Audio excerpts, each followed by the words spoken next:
প্রায় ১.৫ বছর ধরে ভাঙাচোরা অবস্থায় পড়ে আছে মৌলভীবাজার জেলার বিভিন্ন গ্রামাঞ্চল ও চা বাগান এলাকার গুরুত্বপূর্ণ সড়কগুলো। খানাখন্দে ভরা এসব সড়কে চলাচল করতে গিয়ে প্রতিদিন দুর্ভোগ পোহাতে হচ্ছে শিক্ষার্থী, রোগী ও চা শ্রমিকদের।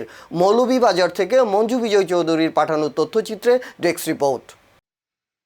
দীর্ঘদিন ধরে সংস্কারের অভাবে মৌলভীবাজারের গ্রামীণ সড়কগুলো চলাচলে অনুপযোগী হয়ে পড়েছে, যা জনজীবনকে করে তুলেছে দুর্বিষহ। জেলার রাজনগর, কুলাউড়া, জুড়ি ও বড়লেখা সহ বিভিন্ন উপজেলার বেশিরভাগ সড়কের বেহাল দশা। অভিযোগেরও শেষ নেই এলাকাবাসীর। রাস্তা তো ঘাট ভাঙ্গা, চলাফেরা যায় না, গাড়ি ঘোড়া লইয়া যাওয়া যায় না, মানুষের মাথামাতি করে আগে তো সরকার করিয়া দিল না, ওখানে তো করিয়া দেন না। গাড়ি আইতে দেবা রুগী করে আইতে আমরা যাইতে পারছি না, রাস্তার কোনো চিহ্ন মিহ্ন নাই, বহুত কষ্ট করি গাড়ি ঘুরা হয় না, রাস্তার কারণে গাড়ি ঘুরা হয় না। তখন যেমন বর্তমান যে সরকার গেছে আমরা তো আশা করি রাস্তাঘাট আমরা ঠিক করার জন্য ওই যে দাবি চাই চিনি। এই বর্তমান সরকারের কাছে যে আমরা রাস্তাঘাট খান করিয়া দিবার লাগি আমরা ডাক্তারও যাইতাম পারি না, রুগী লইয়া রাস্তাঘাট ভাঙ্গা। দশলম নজিরাবাদ এমন কতল মুস্তাফুর উন্নয়ন, এর বাদে গিয়াসনগর উন্নয়নের এরিয়া যে রাস্তা, যতগুলা রাস্তা সব রাস্তাই ভাঙ্গা। ভাঙাচোরা এসব সড়কে মোটরসাইকেল, অটোরিকশা এমনকি ছোট যানবাহন চলাচল ঝুঁকিপূর্ণ হয়ে উঠেছে। বিশেষ করে চা বাগান সংলগ্ন কাঁচা ও আধা পাকা সড়কগুলোতে সৃষ্টি হয়েছে বড় বড় গর্ত।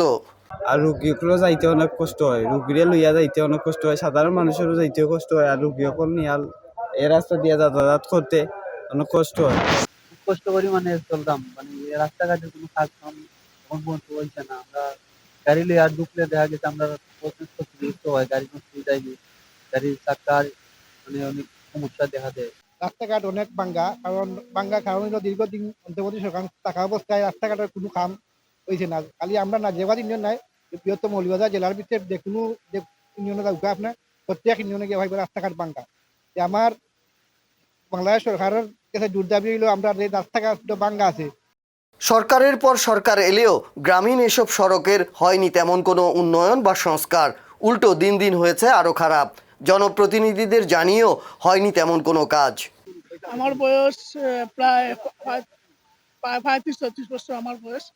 আমরা তো ইয়াং মানুষ, মৌলভীবাজার সদরে প্রায় জায়গা যাই। আমরা যাওয়ার পরে দেখছি মৌলভীবাজার সদরে বিভিন্ন রাস্তাগুলা ভাঙ্গা ছিল। আমরা শুনছি, আমাদের পূর্বপুরুষের কাছ থেকে শুনছি, আমাদের মাই মুরব্বীদের কাছ থেকে শুনছি, এই যে এলাকার রাস্তাগুলা আশেপাশে এই যে রাস্তাটা আমাদের সাবেক অর্থমন্ত্রী সাইফুর রহমান সাহেব করে গেছেন। আমরা সাইফুর রহমান সাহেব করে যাওয়ার পরে আমরাও বড় হয়েছি, কিন্তু বড় পরে এরপরে অনেক সরকার আইসেন গেছেন, কোনো সরকারের রাস্তার দিকে কোনো নজর করে নাই, রাস্তায় কোনো কাজ কাম করে নাই, এলাকার রাস্তা আশেপাশে সবগুলো রাস্তা কোনো কিছু করে নাই। অন্তর্বর্তী সরকার উনি আসছেন, উনিও চলে গেছেন, উনিও কোনো কাজ কাম করে নাই। মেইনটেনেন্স স্কিম হাতে নেওয়া হয়েছে জানিয়ে এলজিইডি প্রধান নির্বাহী প্রকৌশলী বলেন, নির্ধারিত সময়ের মধ্যে এই কাজগুলো শেষ করা হবে। উপজেলার যেসব ইউনিয়নে এখনও স্কিম অন্তর্ভুক্ত হয়নি সেগুলো পর্যায়ক্রমে চলতি বছর এবং আগামী বছর অন্তর্ভুক্ত করা হবে। মেইনটেনেন্স প্রোগ্রামের কাজগুলো আমাদের আমরা তো উপজেলা road, union road first priority দিয়ে স্কিম নেই, সেই অনুযায়ী পর্যায়ক্রমে এবছরে যে স্কিমগুলো নিয়েছি বা আগামী বছরে বাকি স্কিমগুলো নেব, এইভাবে আমাদের কাজগুলো সমাপ্ত হবে। News desk, channel TT, Dhaka.